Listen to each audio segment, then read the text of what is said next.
Am I the last person on the Wish train? I might be. Hey everyone, Kaylee, your friendly neighborhood hairstylist here, and today we're gonna be talking about Wish hair extensions. And Wish is a pretty popular website where you can get really discounted items. When I searched hair on Wish, I started seeing human hair extensions for between $20 and $30. What? If you're not aware, human hair extensions usually sell anywhere from $150 to $300 and up dollars. They are the expensive, guys. Seeing them for around $30 raised a lot of questions for me that I desperately needed to answer. So I got 3 different hair extensions at 3 different price points, and I decided to put it to the test. Now, a fun note is that products from China typically take a little while to ship, and during that time, my hair went from being light blonde to just slowly graduating to dark blonde for no apparent reason. It's still stuck at dark blonde status. So the hair extensions I bought didn't totally match, which added an extra fun little challenge to this experiment. So day 1, synthetic hair, which is essentially plastic hair. I've used these for costume videos before, and I thought, why not try them on the everyday use? I've seen them on Wish anywhere from $4 to $15. I picked out mine in light blonde curly at 24 inches. $11, and a few weeks later, I was surprised. Oh, these are long, girl.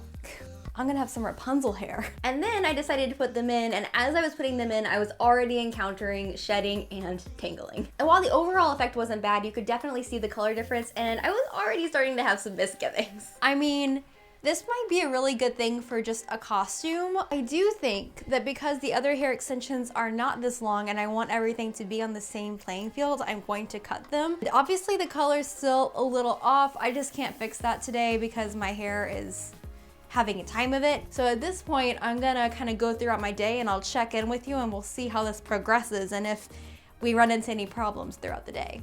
Daylight check. It looks even more the wrong color in the daylight. Several hours later, here we are. I feel like in here with the even lighting and when I can only see myself in this big of a monitor, a few feet away, it looks fine. But as soon as you get into any kind of normal lighting, this becomes very obvious that it's plastic and it's a really bad color match, which is not helping anybody or anything. So it's only spent a little bit of time down, but it was still significantly tangly. And there was also an insane amount of shedding. I am like Chewbacca in molting season right now. It was awkward, it was tangly, it was uncomfortable. I never want to do that again. And now we're onto our first human hair set. Most of the human hair sets I saw were around 65 grams of weight, and I got mine in 20 inches light blonde for $27. That does mean this is going to be our thinner set, and even though I knew that going into this, I was still surprised when I opened it. There is our hair. Wow, this is not a lot of hair. I'm actually surprised by how thin this feels. To be honest, I was also kind of concerned about the color of these extensions. This looks impossible. Part of me thinks maybe this will just end up looking like highlights. Let's test this theory. And then putting these in, I realized how thin the wefts really were. It's like 3 hairs. Like, why would I even? What's the point? It almost works. But then the hair moves around and your eye catches like a streak and it's like, wait, what is that? That makes me think maybe I should just go ahead and tone these. I also really need to show you guys these ends because they are so sad. It's my hair, my hair, my hair. 3 hairs. Gonna tone it, gonna let it air dry, and we'll see what the state of the extensions is and then how they wear throughout the day. So I toned them, dried them overnight in my little Hairworks caddies, and the next day I was ready to wear. I would like to quickly point out that this blonde ended up a lot more neutral and almost mousy, kind of gray than I meant for it to. And that tells me that the hair has already been very processed and pretty damaged. I do have to say the hair is surprisingly soft after washing it. I was expecting it to feel a lot more damaged immediately, so it is doing pretty well on that front, even though the color has exposed it a little bit. Putting these in was a lot because there were so many wefts with so little hair on them. But once I finally got it all in, I added a curl and some texturizing spray to help everything blend a little more. Overall, except for the ends, I'm pretty happy with how it's looking. But now I think it's time to go live my life and see how this goes. 8 hours later, I am back. So this is it. I didn't mess with it before coming on camera or anything, which by the way, took a lot of restraint on my part. So now I'm just gonna finger comb through and see how tangly it is. Here we go. Oh, okay. Well, that was easy. Those of you with fine long hair know the struggle of the mat at the nape of your neck after you curl your hair. And there is none of that right now, which is good. The ends are the only thing that's really still getting on my nerves. I think if I was to wear this set again, I would just kind of snip and things would be a lot better. The only thing I have to say about that is that I paid extra for those extra 2 inches, and this is what I got. And it is very sad. And think about if your hair was only like this long and then you only had this much hair hanging out under it.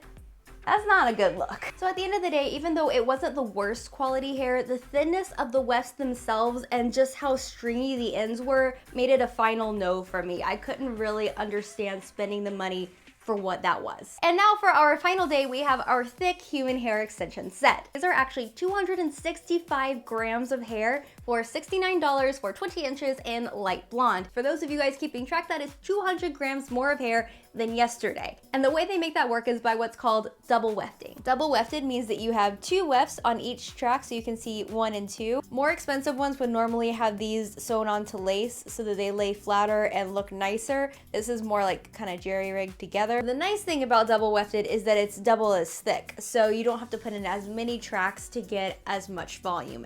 That said, I was still definitely having problems in the color department. I made sure to dilute my toner with a clear gloss, but it still came out awkwardly dark, and it really soaked up the neutral tones in the toner. This is a level 9 diluted down to almost a level 10, and it turned this dark. That's insane. Thankfully, the dark still worked, so I curled them and popped them in, because the knit is quaking. So I curled my hair the same way I did yesterday for an even comparison, and I think you can definitely tell that this is thicker. Based on the texture and volume of the hair, I decided to add in some Kristen S serum to add a little bit of slip and shine to the hair. It definitely feels processed. Not like gonna break off at any second processed, but gonna frizz out if you give it the chance processed. Product is definitely necessary in that situation. I think I'm ready to go out and about in my day. I will take you along with me as I can.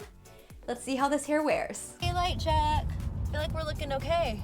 Compared to that plastic hair, we're looking great. Many hours later. I forgot that I was doing a check-in until I was like getting ready to go to bed. So the extensions have held up pretty well, and it looks to be like not super duper frizzy. I think there's more frizz in my own hair than there is in the extension hair, which is funny because I was giving it some shade earlier. Let's comb through now, see if there's any tangles. There is definitely stuff to comb through, but it's not bad. I would say with this hair, you definitely need a serum on it because I think the tangles would have been significantly more had I not put a nice slippery serum on first. I actually really like how the curls are relaxed a lot more than when I first did it because they felt a little big. Overall today, I have to say my expectations are exceeded. I was really expecting like, hey, like wispy with terrible ends, and I got something that I would actually wear again, just in life. So there you go, day 3, a win for gratuitous volume and Wish. So that has been 3 days of Wish hair extensions. Now for me, the synthetic extensions, while good for Halloween, are an easy no for everyday wear. I would not recommend. The thinner human hair extension set, I'm also not a fan of. Right now I am wearing 2 wefts from the thick hair extension set, and I have just as much volume as I did from that entire set. And that thicker set was definitely my winner. I felt like the quality of the hair was there, and the thickness on the wefts was really handy because then you would actually be able to use it for a lot of different hairstyles. That being said, I do want to compare what you get for $60 at Wish with my Fantasy hair extensions. Those are the ones that I love the most above all else, and I will recommend till the day I die. They're amazing, so I want to see what the difference is. To compare, I do have to take my Wish hair extensions out of my head. So here are the Wish hair extensions, and here is a set from my Fantasy hair that I bought after I realized I actually like dark blonde extensions. First things first, let's point out the ends. I know I've talked a lot about ends in this video, but on this one we have a nice full thick set of ends, and these are much more wispy. They're also much more damaged. I've worn them a few times since that initial day, and I actually ended up having to trim some of the ends off because they were so wiry and frizzy I couldn't do anything with it. But then I think the most important thing to point out is the quality of the hair. Even though this quality hair is pretty good and can last you several months, this quality of hair can last you a really long time with proper care. I have hair extensions from my Fantasy that have lasted for years, and I don't wear them all the time, and I do take good care of them, but that's pretty awesome. Whereas this one, because it's already more damage coming to you, just won't quite last as long. And I'm not saying any of this to be bougie, like I'm still gonna wear these from time to time. I just want you guys to genuinely know what the pros and cons and differences are. And by the way, this is not sponsored by my Fantasy hair. I have bought every single set of extensions from them that I own, so just putting that out there. So after that comparison, I do feel a little better. I don't think I was gypped buying my more expensive sets. I think that the quality really is there. But because we're evaluating Wish hair extensions today, I think that thicker set of Wish hair extensions was actually really good. And if you're at a place where that price point is much more workable for you, or maybe you've never tried extensions and you just don't know if you want to commit, it's not a bad idea. If you can spend the extra money, I would. Just gonna put that out there because the quality is a lot better. But again, I've lived that broke college student life, I understand. And so if the Wish ones are better for you, honestly, it's not bad. You can go for it. So that's it for today's video. Let me know if you want me to do some more Wish or eBay or Amazon review kind of videos. I feel like that could be super fun. Just leave me suggestions or comments below. I'd love to see. Be sure to hit that subscribe button, turn on post notifications, and always come back on Saturdays and Wednesdays and Mondays during March because I'm uploading 3 days a week. That's it for today. I'll see you in my next one. Mwah! Bye.